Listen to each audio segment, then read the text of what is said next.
मी आज 10वी आणि 12वीच्या विद्यार्थ्यांचा जो रिझल्ट लागला त्यांचा सन्मान करण्यासाठी आजचा कार्यक्रम ठेवला आणि इथं खास करून मार्गदर्शक म्हणून गणेश शिंदे साहेबांना बोलवलेलं आणि तसंच आमचे मंगेशजी चिवटे साहेब असतील आणि मुलांना ह्याच्यातून काय बोध घेण्यात आलं म्हणजे त्यांनाही वाटलं की बाबा आपण काय काय गोष्टी केल्या पाहिजे.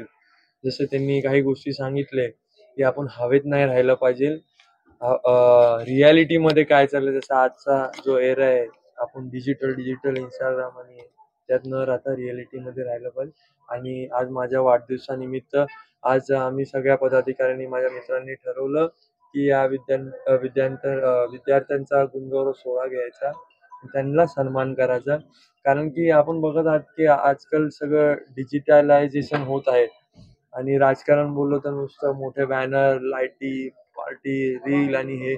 पण आज मुख्यमंत्री आमचे DCM dedicated to common man Eknathji Shinde साहेबांच्या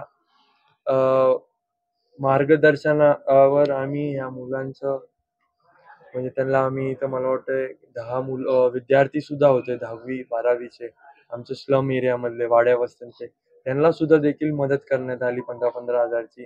आणि एक विद्यार्थी होती ती नीटची एक्झामची तयारी करते. तिची आई मला वाटतं वडापाव काहीतरी विकतात, तर तिची परिस्थिती नाहीये. पण अशा काही विद्यार्थी माझ्याकडे आले टीचर्स घेऊन, त्यांना मी 70,000चा चेक दिला.